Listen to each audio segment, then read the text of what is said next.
গাজায় ইসরায়েলি আগ্রাসনে আর কেউ এগিয়ে না এলেও ঠিকই ইরান তার নিজের দায়িত্ব পালন করে যাচ্ছে। নিজের প্রক্সিদের মাধ্যমে ইসরায়েলকে তটস্থ রেখেছে ইরান। ফিলিস্তিনের স্বাধীনতাকামী যোদ্ধাদের অস্ত্রশস্ত্র দিয়ে সহায়তা সহ যাবতীয় বিষয়ে ইরানের নাম বারবার শোনা গেছে। এবার ইসরায়েল বিরোধী জোট করতে পদক্ষেপ নিয়েছে ইরান।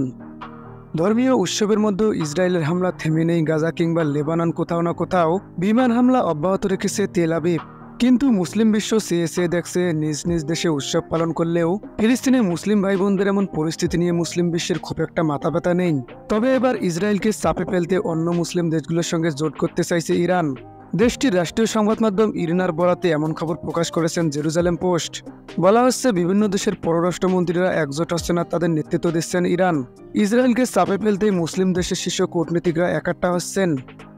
প্রতিবেদনে বলা হয়েছে, রোববার আফগানিস্তানের পররাষ্ট্রমন্ত্রী আমির খান মুত্তাকির সঙ্গে ফোনালাপ করেছেন ইরানের ভারপ্রাপ্ত পররাষ্ট্রমন্ত্রী আলী বাঘেরি কানি।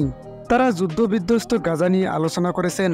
ইসরায়েলের বিরুদ্ধে জোটবদ্ধ হওয়ার প্রক্রিয়া আফগানিস্তানের কোনো ভূমিকা নেই। তবে ইরান হাত পা গুটিয়ে বসে থাকতে রাজি নয়।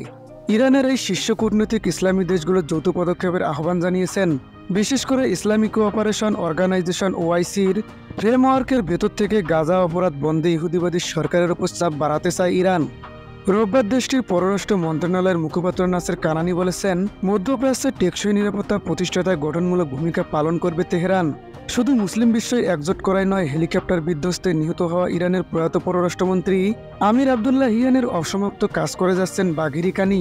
তিনি রাশিয়ার পররাষ্ট্রমন্ত্রীর বিশেষ প্রতিনিধি আইগর খোবায়েভের সঙ্গে দেখা করেছেন। ইসরায়েলের গণমাধ্যম বলছে, তেল আবিবকে একঘরে করতে রাশিয়ার সাহায্য চাইছে ইরান, আর সেই কাজটাই করতে যাচ্ছে বাঘেরি কানি। মধ্যপ্রাচ্যের সামরিক শক্তিতে ইসরায়েলকে টক্কর দেওয়ার মতো একটি দেশেই আছে, সেটি হচ্ছে ইরান। এবার সামরিক শক্তিমত্তার পথ ছেড়ে কূটনৈতিক জটিল সমীকরণে নেমেছে তেহরান।